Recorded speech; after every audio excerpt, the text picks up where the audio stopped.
That familiar gnawing dread that creeps in the night before a big presentation. Or maybe it's those infamous Sunday scaries that don't even wait for Sunday anymore. They hit you Saturday evening. Definitely know that feeling. Yeah, or maybe it's just that endless stream of what ifs that steal your peace right now, even when everything around you is actually okay. Right. If you've felt this, and let's be honest, who hasn't? You know that feeling. Our minds are incredible, capable of amazing things. But why do they insist on fast forwarding to problems, sometimes inventing disasters that, never even happen, even when we're safe?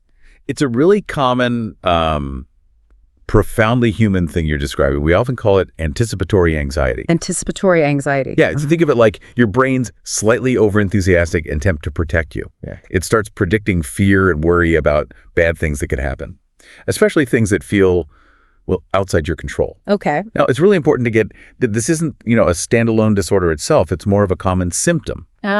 And the experience can vary wildly. Could be just mild nerves before an event, or it could be a really debilitating dread that just stops you cold. Yeah. And yes, it often ties into other anxiety conditions like generalized anxiety disorder, social anxiety, panic disorder, even PTSD. And debilitating is definitely the word sometimes. The symptoms feel so physical, don't they? So pervasive. Absolutely. You might have trouble concentrating, or that weird emotional numbness where nothing really hits you in the moment.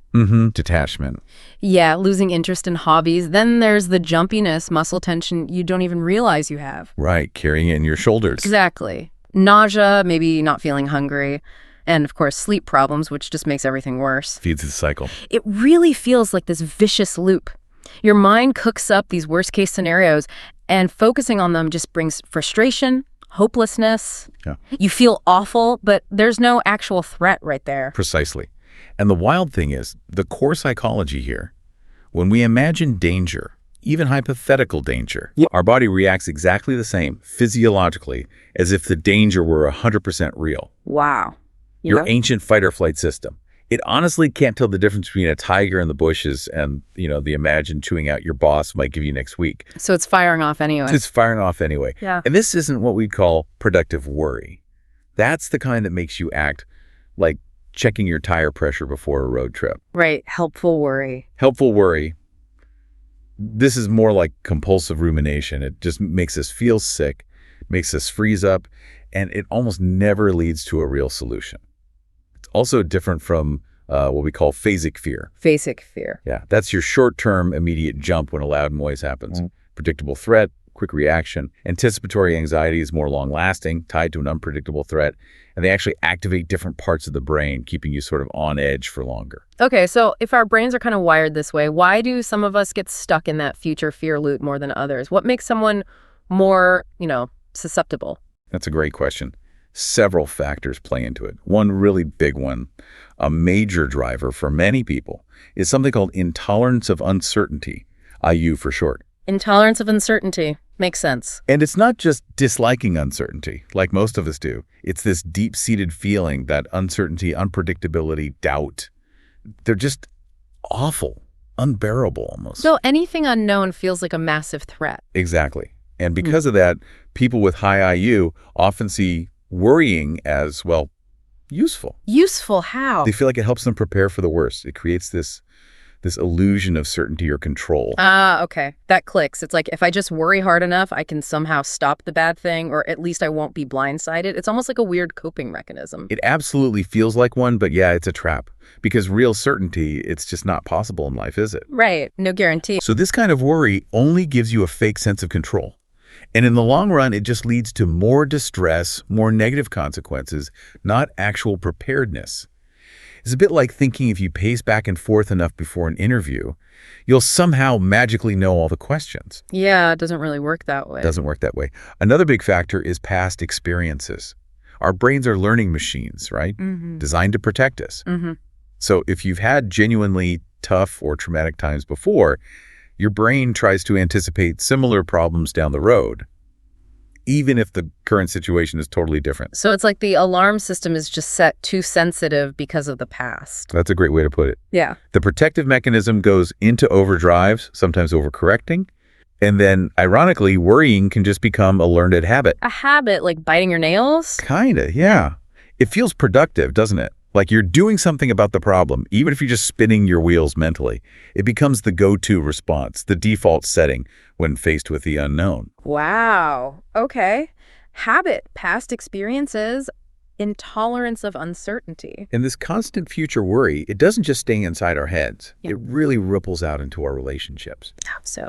Well, think about it.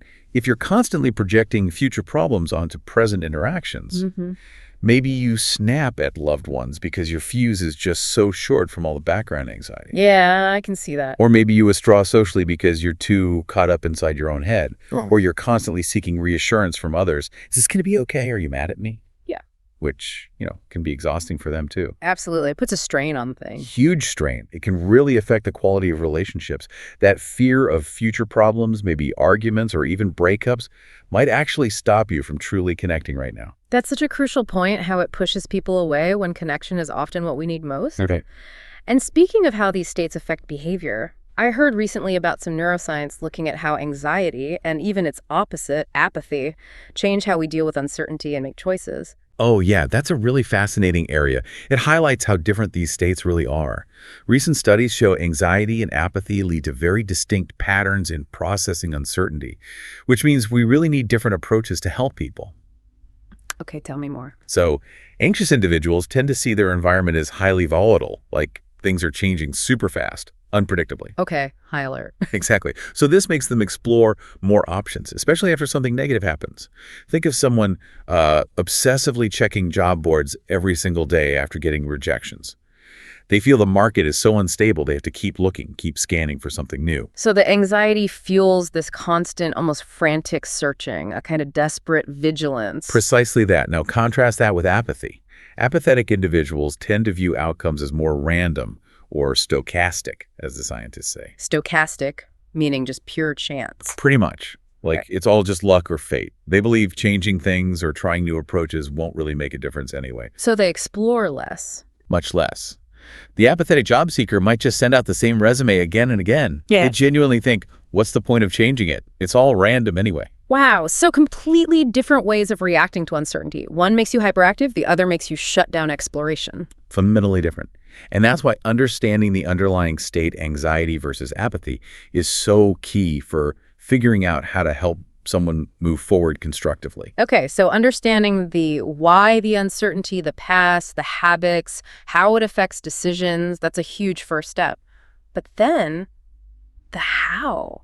How do we actually move from knowing this stuff to doing something about it? Because managing this kind of anxiety, it sounds like a skill, something you practice, not just whip a switch. Absolutely. It is a skill. And like any skill, you get better with consistent, deliberate practice. We can pull some really powerful strategies from approaches like acceptance and commitment therapy, ACT, and also cognitive behavioral therapy, CBT. Both are very evidence-based. Okay, ACT and CBT, what's first? A really powerful starting point is focusing on the power of attention. Think about it. The antidote to getting lost in worry is your ability to choose where you focus. Okay, directing your attention. Yes. And a key part of this is what ACT calls diffusion. Stepping back from your thoughts, seeing them just as words or images, not literal truths. So not getting tangled up in them. Exactly. Instead of thinking, I am a failure, you notice, I'm having the thought that I'm a failure. You can even get a bit playful, like when a worry pops up, just say, thanks, mind. A little acknowledgement without buying into it. Huh, okay, thanks, mind. I like that. What are some practical ways to do that? Mindful grounding is fantastic. The 5-4-3-2-1 technique is a classic for a reason. Right, the senses one. Yep. Name 5 things you see, 4 you can touch, 3 you hear, 2 you smell, 1 you taste. It pulls you right back into your immediate surroundings, into the present. Instantly grounding. Very much so. Other great ones are deep breathing exercises, just focusing on the physical sensation of breath, body scans, noticing sensations without judgment, or sitting meditation, or visualizing thoughts differently, like thoughts in motion. Imagine worries as leaves floating down a stream or clouds drifting by. Just watch them pass. Don't grab onto them. So creating that bit of space between you and the thought instead of being consumed by it. Okay, once you have that space, what's next? Great question. Next comes acknowledge, accept, and practice self-compassion. Trying to push away anxious thoughts or feelings, it often backfires, makes them stronger. Like trying to hold a beach ball underwater. Exactly. That metaphor, it just pops back up with more force. So instead, we gently acknowledge them. Okay, brain, I see you're anxious about that presentation. That's okay. Just naming it without judging it can take some of its power away. Just noticing and naming. And then crucially, self-compassion. Treat yourself like you would treat a good friend who's struggling. Offer kindness, support, not harsh criticism. Acknowledge the feeling is there, it's uncomfortable, but it's okay to feel it. This helps reduce that secondary stress, the worrying about worrying. That makes sense. You stop beating yourself up for feeling anxious in the first place. Precisely. And ACT has this great perspective. Sometimes accepting tough feelings, sadness, anxiety, grief, is actually necessary to pursue things you really value, like connection. Accepting the discomfort allows you to move towards friendship, joy, belonging. It's not about liking the anxiety, but being willing to experience it if it means living a life that matters to you. Wow, that's a powerful reframe, making space for the feelings so you can still do what matters. But what about, pushing back on the thoughts themselves, challenging them? Absolutely. That's where cognitive restructuring comes in, a core part of CBT. It's about identifying those unhelpful, often distorted, anxious thoughts and examining them like a detective. Okay, put on the detective hat. Exactly. Ask yourself, is this thought 100% true? Or is my anxious brain jumping to conclusions? What's the actual evidence for this thought? What's the evidence against it? Looking for proof. Looking for proof. What's the most likely outcome here versus the absolute worst-case catastrophe my mind painted? And even if the worst did happen, how could I cope? What resources do I actually have? Right, assessing your ability to handle it. Yes. And maybe the most powerful question, is this specific worry actually helping me right now, or is it just keeping me stuck and miserable? Questioning the thoughts like this helps you see them more clearly, more objectively, and it reduces their grip on you. So not just observing the thoughts like clouds, but sometimes actively questioning their validity. How does that shift connect to our sense of control, where we focus our energy? It leads right into understanding your locus of control and taking productive action. Focus your energy and your effort on what you can actually influence. The controllable parts. The controllable parts. And it's not just about passively wishing for good things. It's about actively imagining yourself handling challenges, using your skills, your resources, your support network. Visualize yourself navigating the difficulty, not just avoiding it. Okay. And sometimes just getting the worries out of your head is huge. Write them down. Say them out loud. Make them concrete. When they're just swirling inside, they feel huge and endless. On paper, you can look at them one by one. They become more manageable. Makes them less abstract, less overwhelming. Exactly. Think about, say, a college student, a freshman, terrified of failing. The anticipatory anxiety is screaming, you'll bomb every exam. Yeah, total spiral. Instead of just trying not to think that, they could shift focus. Imagine the challenge, okay, Spanish 101 is really hard. I feel lost. But wait, I can ask for help. I can go to office hours, maybe join a study group, learn new ways to study. Visualize using flashcards, maybe cutting back on social stuff temporarily to focus. Imagine passing the class, maybe not with an 8+0, but feeling proud of the effort, how they handled it. So it's visualizing the coping, the action, not just the feared outcome. Precisely. It's about recognizing your agency, your ability to respond. Or remember the veteran example from the outline. Valued fitness, valued connection, but had intense anxiety in crowds from past trauma. Right, the gym example. Yeah. Despite the fear, he chose to go to the gym because fitness was important to him. And then he interacts with someone whose background triggered those old associations. But instead of shutting down, he stays present, engages, and ends up forming a friendship. That reinforced his deeper values, tolerance, connection, and proved he could act on those values with the anxiety there. Not waiting for the anxiety to disappear before living. That's the key, living with it in service of your values. These examples are really powerful. So besides these mindset shifts and actions, are there more structured ways to manage worry day to day? Definitely. A very practical technique is scheduling worry time. Worry time, like putting it on the calendar. Literally. Dedicate a specific short period, maybe 15 minutes a day, just for worrying.